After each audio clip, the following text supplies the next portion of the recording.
नमस्कार, मी पंजाब डक.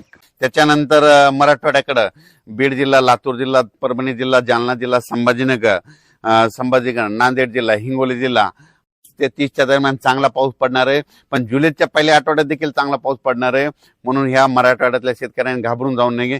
ज्या भागात आणखीन थोडेफार गावं वंचित राहायचे असतील, आज देखील त्या भागात पाऊस पडणार, तुमच्या देखील पेण्या होतील. म्हणून हे देखील सर्व शेतकऱ्यांना लक्षात. विदर्भ, पूर्व विदर्भ आणि पश्चिम विदर्भ, पूर्व आणि पश्चिम विदर्भामध्ये आज देखील वेगवेगळ्या भागात चांगला पाऊस पडणार. कुठं उडे नाले वाहतील, कुठं रिमझिम पडेल, कुठं पेंडवलता पडेल, पण पाऊस पडणार आणि सगळ्या शेतकऱ्याला जीवदान ठरणार आहे.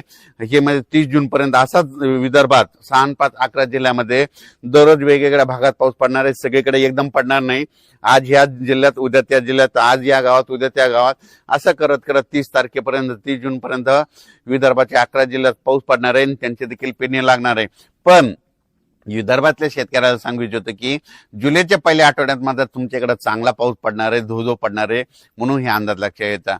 त्याच्यानंतर सगळ्यात खास करून परत एकदा मुंबईकरांना एकदा सांगू इच्छितो, मुंबईच्या जनतेला, पुण्याच्या जनतेला, इकडं अहिल्यानगर, उत्तर महाराष्ट्र, त्र्यंबकेश्वर, नाशिक, त्यांना सांगू इच्छितो की मुंबईकडे काय होणार आहे की 1 जुलै ते 8 जुलैच्या दरम्यान मुंबईकडे माझा तरी अंदाज आहे त्या 7 ते 8 दिवसामध्ये 1000 मिलीमीटर पेक्षा वर पाऊस पडेल. मध्ये किती 1000 मिलीमीटरच्या बोरीमध्ये 1100-1200 मिलीमीटर पाऊस 1 जुलै ते 7 जुलैच्या दरम्यान मुंबईमध्ये, म्हणजे संपूर्ण मुंबईमध्ये जवळपास 1000 ते 1100 मिलीमीटर पाऊस पडेल. काही ठिकाणी काही दिवशी 150 मिलीमीटर पडेल, काही दिवशी 180 पडेल, कुठं 100 मिलीमीटर पडेल एका दिवशी.